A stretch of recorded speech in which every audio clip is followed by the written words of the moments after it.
bitewe n'uko muzi cyangwa se uburyo wakuze umwita, ariko izina twese twahuriyeho cyane ni Transporter bitewe na filime yakinnyemo.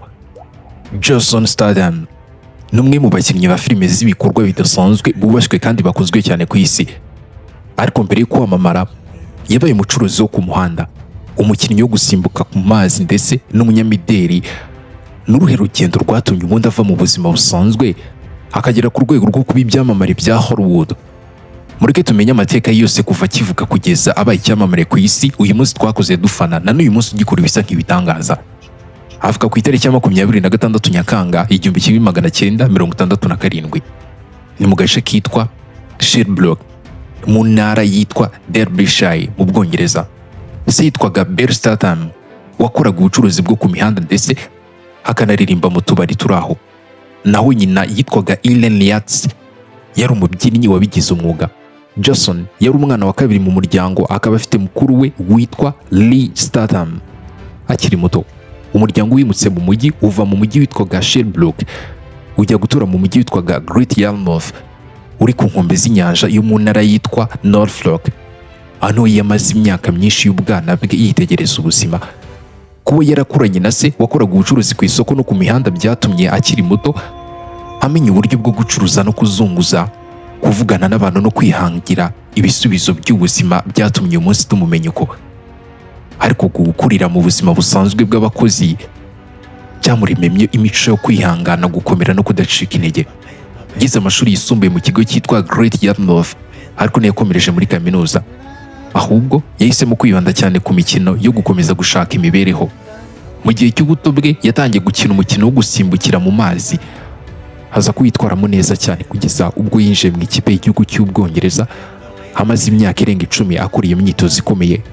Mu mwaka wa 1990 yasurikiye Ubwongereza mu marushanwa yiswe Commonwealth Games yaberaga mu gace ko muri Norvège, aho yarushanwe mu byiciro bitatu byo gusimbuka mu mazi. Aza kuba uwa 8 mu gusimbukira ku rubuga rwa metero 1, uwa 11 ku rubuga rwa metero 3 ndetse aba n'uwa 11 mu gusimbukira ku rubuga rwa metero 10. Nubwo yari afite inzozi zo kuzitabira imikino ya Olympique yaberaga i Barca mu 1992, ntiyabashije kubona umwanya mu ikipe y'igihugu, ibintu yigeze kuvuga ko byamurakaje cyane na n'uyu munsi. Mu gihe yakomezaga uwo mukino yanatangiye kwitoza imikino yo kwirwanaho. Yamaze imyaka myinshi yiga igisa nk'imyitozo ya karate kugeza abonye umukandara w'umukara wagaragaje urwego rwe rwo hejuru. Yamenyekanye cyane mu mukino wa kickboxing, ari nawe yakunze gukoresha mu myitozo yiteguraga gukina filime zirimo imirwano. Uretse ibyo kandi yize n'umukino wa Brazilian Jiu-Jitsu, aho yamaze imyaka irenga 15 awukina ku rwego rwo hejuru. Anitoza taekwondo n'ubundi bwoko bwitwa Wing Chun. Mbere yo kuba icyamamare muri sinema yakoze imirimo itandukanye kugira ngo abone amafaranga. Kimwe mu buryo yakoraga byari ugucuruza ku mihanda amavuta yo kwisiga. Yari umuzunguzayi. Ibi yabikoraga ari kubyigana na se. Muri uwo murimo yahigiye ubundi buryo bwo kumvisha abakiriya, kuvuga neza no kugurisha ibicuruzwa ari shyashya. Ubu bunararibonye bwamufashije kugira icyizere n'ubushobozi bwo kuvugana n'abantu. Ibintu byaje kumugirira akamaro nyuma yinjiye mu ruganda rwa sinema. Mu ntangiriro zo mu 1990, ubwo yaragikina umukino wo gusimbuka mu mazi, ikigo cyashakaga abanyamideli cyamukubisa akajisho kimusinyisha amasezerano. Yakoreye ibigo bikomeye cyane by'inyambaro birimo French Connection, Tommy Hilfiger n'ikigo cyitwaga Levi's, aho yagiye agaragara mu matangazo yamamaza ibicuruzwa byabo. Ariko amahirwe yo gukina yayabonye mu mwaka wa 1997 ubwo yari mu kazi ko kumurika imyenda y'ikigo French Connection, aho niyahuye n'umuyobozi wa filime witwaga Guy Ritchie washakaga umukinnyi ushobora gukina neza ariko akabikora ari umuntu w'umutekamitwe ukunda uburiganya. Uyu mugabo Guy yaramurebye amusaba kugerageza kumugurisha imitako y'ibinyoma nkaho rwose bari ku muhanda. Uburyo uyu mwana yabikoze Transporter nk'uko babivuga cyangwa se bamwita, ariko ni Jason, yakoze ibintu bishobora kuba byaramushimishije cyane kuko byagaragaje uburambe yari afite mu bucuruzi bwo ku mihanda, ariko akabuhuza n'imikinire ya filime. Ibyo gusa byatumye amuhereza umwanya muri filime bise Lock, Stock and Two Smoking Barrels yasohotse mu 1998. Muri iyo filime yakinnye yitwa Bahugiye. Yari umusore w'umutekamitwe nk'uko yabivuze, wari uzi ubwenge, yinjira mu bibazo bikomeye cyane by'abagizi ba nabi bo mu burasirazuba bwa Londres. Iyo filime niyo yamumenyekanyishije bwa mbere, abantu batangazwa n'uburyo yakinaga nk'umuntu usanzwe afite ubwo buntu bw'ubutekamitwe muri we, ariko ku rundi ruhande akerekana ubutwari n'ubwenge bwo kwikura mu bibazo.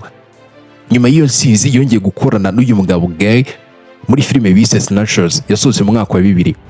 Muri iyo filime navuga ko yagiye ikaba igitangaza. Yakinnye yitwa Turkish, yarashinzwe gutegura umukino w'iteramakofe, akagwa hagati y'ubujura bwa diyama, abarwanyi b'iteramakofe n'agasiko k'abagizi ba nabi, niho yabarizwaga muri iyo filime. Yakinnye ari kumwe n'abakinnyi bakomeye cyane b'ibyamamare harimo nk'uwitwa Brad Pitt. Iyi filime yarashimwe cyane kubera amakuru yayo yihuta n'inkuru yari irimo. Urwenya rwari ruyivanzemo n'uburyo abantu bayikinnye neza bayitondeye bituma izina rye rirushaho kumenyekana cyane. Muri umwaka kandi yinjiye muri sinema yo muri Amerika abinyujije muri filime bise Turn It Up, aho yakinnye ari umucuruzi wa diyama utagira impuhwe na gake. Nubwo atari we mukinnyi mukuru muri iyo filime, ariko iyi filime yamubereye intambwe ya mbere yo kwinjira muri sinema ya Amerika no kwagura izina rye ku rwego mpuzamahanga. Kwamamara kw'izina rye ku rwego rw'isi, ibi byarushijeho gukomera cyane mu mwaka wa 2002 ubwo yakinaga muri filime bise The Transporter, aho yitwaga Frank Martin, umugabo utwara imizigo y'ibanga yubahiriza amategeko akomeye cyane yihaye, ariko aza kuyica igihe atangiye gutwara umutwaro watumye yisanga mu bibazo bikomeye cyane. Yikoreye hafi ibikorwa byose by'imirwano n'ibinyabiziga byihuta yakuraga muri iyi filime. Yifashishije ubumenyi yari afite mu mikino yo kwirwanaho, iyi filime yinjije amafaranga menshi ku isi yose. Ibinangiro y'uruhererekane rwa filime zamugize umwe mu bakinnyi bakomeye ba filime z'ibikorwa bidasanzwe cyangwa se filime z'imirwano Transporter. Bidatinze mu mwaka wa 2003 yakinnye muri filime bise The Intern Jobs, aho yari umwe mu bagize itsinda ry'abajura bateguraga ubujura bukomeye bwa zahabu. Yakinnyemo n'ubundi ari umushoferi w'umuhanga mu gutwara imodoka zihunga polisi. Iyi filime yatsindiye amafaranga menshi ku isi, irushaho gushimangira ko Johnson ashobora kuba afite filime ashobora gukora zigatumbagira kandi ku rwego rukomeye cyane. Mu mwaka wa 2004 yongeye gukina muri filime bise Sellers, aho yari umugizi wa nabi ushimuta abantu kandi akayobora itsinda ry'abarya ruswa. Uru ruhare rwerekanye ko ashobora gukina role zitandukanye. Rimwe ari umuntu mubi afite ubugome bukabije, bitari gusa kuba azi kurwana. Mu mwaka wa 2005 yongeye gukina yitwa Frank Martin muri filime n'ubundi Transporter 2, aho yarinze umwana w'umunyapolitike wari ugiye kwanduzwa virusi yica. Iyi filime yanazwe n'imirwano ikomeye cyane, gutwara imodoka ku muvuduko udasanzwe n'ibisasu byinshi bimukurikira, ariko yakomeje gutsinda ku isoko rya sinema, aragenda arakundwa sinakubwira. Nyuma hakurikiyeho filime bise Crack, aho yakinnye yitwa Jeff Cheris, umwishanyi wabigize umwuga wari warashyizeho uburozi butuma umutima we ushobora guhagarara igihe icyo ari cyo cyose adakomeza kuwutera imbaraga. Inkuru yayo yari yuzuyemo ibikorwa byihuta n'intambara zidagaragara, ibintu byatumye irushaho gukundwa cyane. Mu mwaka wa 2007 yakinnye muri filime bita War, aho yahanganye n'umukinnyi Jet Li mu nkuru yuzuyemo kwihorera, imirwano n'uburiganya. Mu mwaka wa 2008 yongeye kugaragara muri Transporter 3, aho yakomeje gukina nka Frank Martin, atwara umutwaro wamwinjije mu mugambi ukomeye cyane ufite ahantu uri n'ibyaha byangiza ibidukikije. Muri uwo mwaka kandi yakinnye muri filime bise Death Race, aho yakinnye ari imfungwa ihatirwa kwitabira amasiganwa y'imodoka yica abantu kugira ngo ibone amahirwe yo kongera kubona umudendezo n'ubuzima. Muri uwo mwaka yongeye gukina muri filime bise The Bank Job. Iyi ni filime yari ishingiye cyane ku bujura nyabwo bwabaye mu Bwongereza mu mwaka wa 1971. Yakinnye yitwa Terry, umucuruzi w'imodoka washoye mu mugambi wo kwiba banke, ariko aza kuvumbura amabanga akomeye yari afitwe n'abantu bakomeye ndetse n'inzego z'ubutasi. Ni filime yashimwe cyane kubera uburyo yagaragaje amateka nyayo n'uburyo yubatswe neza. Bidatinze mu mwaka wa 2010 yinjiye mu bakinnyi b'ibyamamare bakomeye binjiye muri filime bise The Expendables. Yakinnyemo Lee Christmas, umuhanga mu gukoresha ibyuma byo kurwanisha, ari kumwe n'uwitwaga Sylvester Stallone Rambo n'abandi bakinnyi b'ibirangirire. Iyi filime yabaye intangiriro y'uruhererekane rwakozwe cyane ku isi rwa filime. Yinjiza amafaranga menshi kandi ikomeje kumushimangira nk'umwe mu bakinnyi ba filime z'ibikorwa bidasanzwe bakunzwe kurusha abandi. Hagati y'umwaka wa 2003 na 2010 hari filime zose Statham yakinnyemo zakomeje kwinjiza amafaranga menshi ku rwego mpuzamahanga. Muri icyo gihe zose hamwe zinjije hafi miliyari imwe y'amadolari y'Amerika, ibintu byagaragaje ko yari amaze kuba umwe mu bakinnyi b'ingenzi cyane muri sinema zikorwa zifite ibikorwa bidasanzwe nko kurwana, ubujura, kwihorera n'imirwano aho yahoraga agaragara nk'umugabo ukomeye utagira ubwoba kandi uzi kwikura mu bibazo. Uyu mugabo azwiho uburyo bwihariye akina filime ze ko bushingiye cyane ku mbaraga z'umubiri kurusha amagambo menshi. Akenshi aba agaragara ari umugabo utuje uvuga amagambo make ariko ibikorwa bye bikavuga byinshi. Mu ijwi rikomeye, isura igaragaza ubukana n'uburyo yitwara imbere ya kamera. Ibi byatumye bumwe mu bakinnyi ba filime z'ibikorwa bidasanzwe bizerwa cyane. Kuba yarabaye umukinnyi wo gusimbuka mu mazi ndetse akaba yaranize imikino yo kwirwanaho byamufashije gukina neza amashusho y'imirwano n'ibikorwa bisaba imbaraga nyinshi ku buryo abayareba bumva ari ibintu by'ukuri. Kimwe mu bintu byatumye yubahwa cyane muri sinema ni uko akora hafi ibikorwa byose by'imirwano n'ibindi biteye inkeke adakoresheje undi muntu umusimbura. Mu mishinga ye ya vuba yavuze ko akora hafi nibura 99% by'ibyo bikorwa ubwe, uburyo butuma filime zigaragara nk'izifite ukuri kurenza izindi, kuko abareba babona neza ko ari we mukuri uri kurwana, gusimbuka cyangwa se gutwara imodoka ku muvuduko ukabije. Abategura ibikorwa by'imirwano muri filime bakunze kumushimira ko akorana ubunyamwuga, kandi bigatuma akazi kabo koroha kuko badakenera gukoresha abantu benshi bamusimbura. Mu rugendo rwe rwa sinema, uburyo yagiye akina bwagiye buhinduka buhoro buhoro. Yatangiye akina hari nk'abantu bakora ubucuruzi bwo ku mihanda nyine nk'uko nabitangiye, abanyaburiganya zorori yazigaragayemo n'abagizi ba nabi sinakubwira. Nyuma haza kwimukira mu zindi nshingano nko gukina ari umuntu utabara abantu, gukora ibinyuranyije n'amategeko kugira ngo arenganure abandi. Nubwo hari abamunenze bavuga ko ahora ahabwa inshingano zisa muri filime, ariko yagiye agaragara ko yakuye isomo rikomeye ku bakinnyi b'ibyamamare bagiye batandukanye nka Stephen McQueen. Aba bazwiho gukina ari abantu bavuga make ariko ibikorwa bye bikagira uburemere muri filime. Ibi byatumye nawe yubaka indi sura y'umugabo ucecetse, ukora ibyo agomba gukora atabanje kubivugaho byinshi. Iyi mico yatumye akundwa cyane muri filime z'ibikorwa bidasanzwe. Mu kiganiro ikinyamakuru The Guardian mu mwaka wa 2013 yabajijwe impamvu ahora akina inshingano zisa muri filime, yasubije abigereranya n'inzu icururizwamo amafunguro yo mu Buyapani. Avuga ko umuntu adashobora kujya muri resitora izwi ayo mafunguro agatekereza ko abona imigati ikaranze n'ifunguro ritajyanye n'icyo resitora izwiho. Yavuze ko abantu baza kureba filime zabo baba bifuza kumubona akina ibyo amenyereweho, kandi nabo akora filime baba bashaka gukora ibikorwa byinjiza amafaranga menshi. Ariko abantu benshi bamufata nk'umukinnyi ugaragaza ubuzima bw'umuntu usanzwe ahura n'ibibazo bidasanzwe, ariko akabisinda bitewe n'ubushake, ubutwari n'imbaraga. Uburanga bwe budasanzwe, ubwanwa ahorana ndetse n'ijwi rye rikomeye byatumye ishusho y'umugabo w'umukozi utikunda aricyo kintu yerekana mu bantu. Ashobora guhangana n'ibibazo bikomeye nubwo hari abifuza kumubona akina n'izindi nshingano zitandukanye muri filime, ariko gukomeza gukina muri filime z'ibikorwa bidasanzwe nibyo byamugize umwe mu bakinnyi bakomeye muri iki gihe. Nubwo akunzwe cyane ku isi yose, ntiyakunze kwamamaza ibikorwa bye byo gufasha abandi. Akunda gutanga umusanzu mu ibanga adashaka ko abantu babimenya.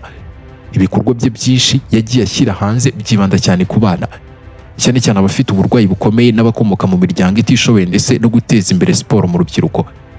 Yabaye imwe mu bashyigikiye umuryango washinzwe na Arnold Schwarzenegger Commando, wari ugamije guha abana mu bice bikennye amahirwe yo gukora siporo no kwiga neza. Mu mwaka wa 2018 yitabira igikorwa cyo gukusanya inkunga ari kumwe n'uyu mugabo Commando hamwe na Rambo kugira ngo aboneke amafaranga afasha urubyiruko kubona amahirwe meza yo kwiteza imbere. Bidatinze kandi yanabaye umwe mu bafasha umuryango mu Bwongereza wita ku bana bafite indwara zidakira ndetse n'imiryango yabo. Mu mwaka wa 2012 yitabiriye urugendo rw'amagare rurerure rwateguwe hagamijwe gukusanya inkunga y'abo bana, aho we n'abandi bitabiriye icyo gikorwa bafashije kubona amafaranga yo kubashyigikira. Mu mwaka wa 2023 kandi yitabiriye igikorwa cyabereye Londres kigamije gukusanya inkunga y'imiryango ifasha abana, aho kuhaba kwe muri uwo muhango byafashije gukangurira abantu benshi gutanga inkunga. Mu buzima bwe bw'urukundo, umubano wa mbere wamenyekanye cyane n'uwo yagiranye n'umunyamideli akaba n'umukinnyi wa filime witwa Kell Block. Batangiye gukundana mu mwaka wa 1997, bakomeza kugeza muri 2004. Muri icyo gihe bakundaga kugaragara bari kumwe mu birori no mu bikorwa byo kwamamaza filime, cyane cyane filime bise Snatchers. Banigeze kwiyemeza kubana nk'umugore n'umugabo, ariko nyuma baza gutandukana mu bwumvikane. Mu mwaka wa 2025 uyu mugore Kerry yavuze ko mu gihe bakundanaga yagiye ashyira ku ruhande iterambere rye kugira ngo n'ubundi ashyigikire Jason wari ugiye n'ubundi kwamamara muri sinema ya Amerika. Anavuga ko ari igihe yamusanze ari kugirana urugwiro n'undi mugore mu bukwe bwa Madonna. Biramurakaza cyane. Mu mwaka wa 2010 uyu mugabo yatangiye gukundana n'umunyamideli ndetse n'umukinnyi wa filime witwaga Ruse de Guerre. Bahuriye mu birori byabereye Londres bifashijwemo n'inshuti zabo. Mu mwaka wa 2011 nibwo bagaragaye bwa mbere nk'abakundana kuri tapi itukura mu birori byiswe Vanity Fair byabaye nyuma y'ibihembo bya Oscar. Muri Mutarama 2016 uyu mugabo yamusabye kuzamubera umugore, undi arabyemera. Kuva icyo gihe bakomeje kuba abakunzi, ariko kugeza mu mwaka wa 2025 ntibari bagakoze ubukwe. Uyu mugore yavuze ko inshuro nyinshi batashyizweho igitutu cyo gushyingiranwa kuko bishimira uburyo ki bari babayeho. N'abazungu nyine birumvikana, bombi banakoranye ubucuruzi, aho uyu mugabo yashyigikiye ikirango cy'uyu mugore we gikoresha ibikorwa byo kwita ku ruhu cyitwa Rose Agencies. Nubwo umwe arusha undi imyaka 20, ariko bombi bagiye bavuga ko imyaka itigeze y'ibibazo mu mubano wabo, kuko icyo baha agaciro ari urukundo, kubahana no kumvikana. Bafitanye abana 2. Imfura yabo ni umuhungu witwa Jack Oscar Statham wavutse n'ubundi ku ya 24 Kamena 2017. Umwana wa kabiri n'umukobwa witwa Isabella James Statham wavutse tariki ya 2 Gashyantare 2022 ejobundi. Uyu mugabo n'umugore bahisemo kurinda ubuzima bw'abana babo. Ntabwo bakunze gushyira amafoto yabo ku mbuga nkoranyambaga kuko bifuza ko bakura nk'abana basanzwe badakikijwe n'ibitangazamakuru. Gusa rimwe na rimwe banasangiza abakunzi babo amafoto y'ibihe by'umuryango, nk'ayo bafatiye mu biruhuko mu mwaka wa 2024 bari mu bwato. Bombi bahaye agaciro uburezi bwo mu Bwongereza, ari niyo mpamvu bahisemo ko abana babo bazigayo. Bashaka kubarereraho, babahereza indero yaho. Bombi bagize uruhare mu kurera abana babo buri munsi, kandi birinda kubarerera mu buryo bwo kubaha ibyo bashaka byose, ahubwo babatoza inshingano n'indangagaciro zo kwigira. Ku bijyanye n'aho yabaga, Johnson yigeze gutunga inzu iri ku nkombe y'inyanja muri Malibu muri leta ya California. Yayiguze mu mwaka wa 2009 aza kuyigurisha 2020.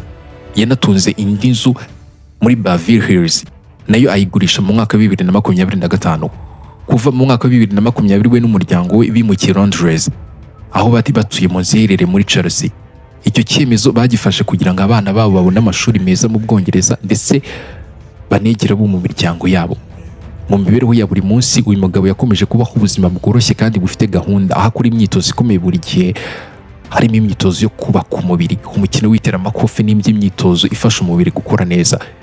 Indyo ye ibigizwe ahanini n'inyama zitariho ibinure byinshi, imboga n'ibindi biribwa bifasha umubiri gukomeza kugira ubuzima bwiza. Yagiye avuga ko adakunda ubuzima bwo kwigaragaza bukabije bukunze kurangwa na bamwe mu byamamare bya Hollywood, ahubwo yahisemo guha umwanya umuryango we, ubuzima bw'akazi ke, ari nabyo byatumye akomeza kumwe mu bakinnyi ba filime z'ibikorwa bidasanzwe bubashywe kandi bakunzwe cyane ku isi. Yagiye agaragara mu mashusho y'indirimbo zitandukanye mbere yo kwamamara muri filime, kuko mu mwaka wa 1993 yagaragaye mu ndirimbo bise Coming On y'itsinda The Shame, aho yanigaragaje mu buryo bwari bwuzuyemo imbaraga n'ubuhanga.